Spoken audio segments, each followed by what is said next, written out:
जाते हैं, आप हमें अमृत परोस दो, आप हमें अमृत का पान करा दो।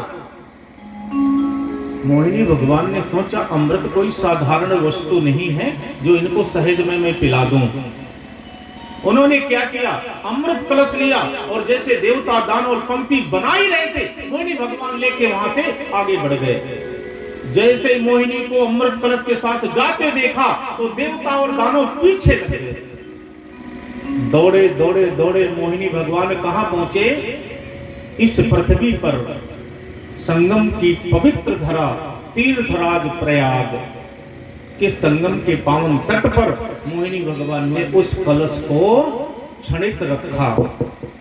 कहते हैं देवता और दानव पीछा नहीं छोड़े, वहां पहुंच गए, हमें तो अमृत का पान कराओ, अमृत का पान कराओ।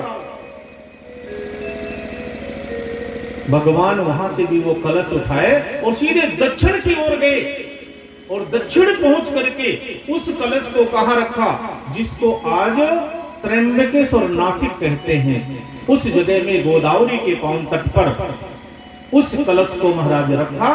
देवता और दानव वहां भी आ गए। तब भगवान वहां से चले और सीधे उत्तराखंड की ओर गए। कहां पहुंचे, जिसको हरिद्वार के नाम से जाना जाता है, उस क्षेत्र में भगवान पहुंचे तो देवता दानव वहां भी पहुंच गए। अब भगवान वहां से भी उठे और कहां पहुंचे, जिसको पूर्व काल में अवंतिकापुरी कहते थे, जिसको आज हम सब उज्जैन के नाम से जानते हैं। महान काल की पावन पवित्र नगरी में पहुंचे। देवता दानव आ गए, हम कब तक पीछे दौड़ते रहेंगे, हमें अमृत पान कराओ, अमृत पान कराओ हमें। तब मोहिनी भगवान ने कहा अच्छा पंक्ति में बैठ जाओ। पंक्ति में महाराज बैठा दिया। एक बात आपको और स्पष्ट बता दें, मोहिनी भगवान ने जिन 4 जगहों में ये अमृत कलश को रखा था, अमृत कुंभ को रखा था, इसीलिए इस पृथ्वी को इन 4 जगहों को अमर भूमि माना जाता है। हो सकता है इस भूमि पर कुछ अमृत की बूंदें गिरी हों, क्योंकि यहाँ पर मोहिनी भगवान अमृत कलश को लेकर के आए थे और अमृत कुंभ को रखा था, इसीलिए इन 4 जगहों पर ही महाकुंभ मनाया जाता है। इस धरती के अंदर 5 में ऐसी कोई जगह नहीं जो महाकुंभ मनाया जाता हो।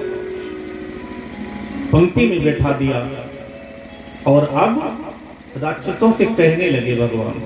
बोले एक बात बोले, बोले क्या?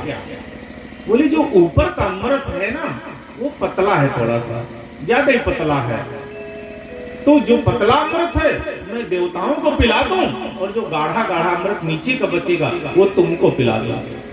राक्षसों ने कहा ठीक है, हम आपकी बात से सहमत हैं, आप हमें अमृत पिलाएं। एक पंक्ति में देवता और एक पंक्ति में राक्षस बैठ गए। भगवान ने अमृत पिलाना शुरू किया और जैसे अमृत पिलाते हुए राक्षसों की लाइन पे आए तो भगवान के हाथ में ऐसा भगवान ने आइटम अपना फिट किया कि वो भगवान के हाथ से अमृत कलश गायब हो गया और मदिरा का कलश आ गया और राक्षसों को मदिरा का पान कराया। और जब देवताओं की बारी आई तो अमृत कलश, राक्षसों की बारी आई तो मदिरा का कलश।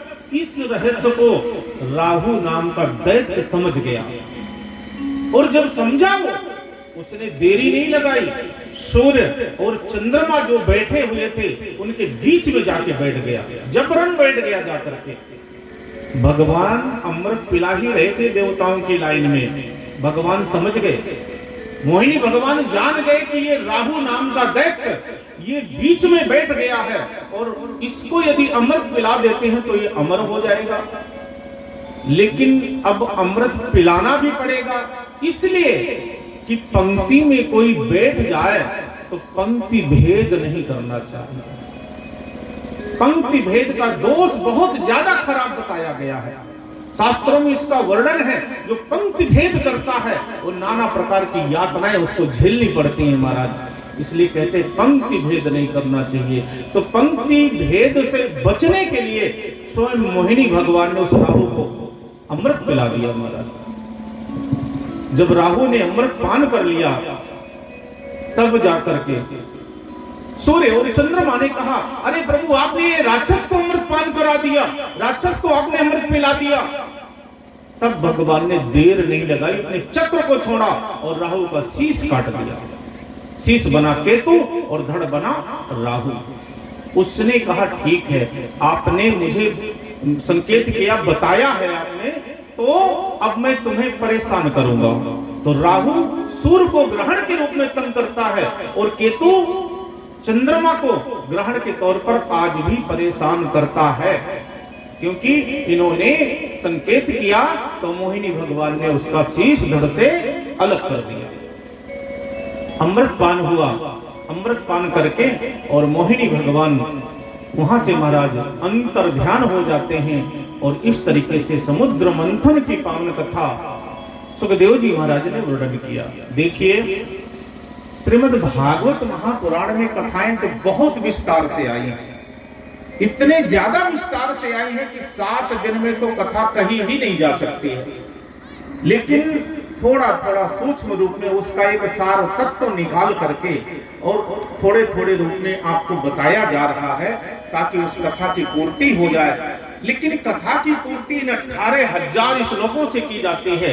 जो ये अनवरत 18,000 श्लोकों का पाठ चल रहा है, इससे कथा की पूर्ति होगी और सूक्ष्म रूप में जो भी है वो एक तत्व के रूप में आप सभी को बता करके कथा को पूर्ण किया जाता है।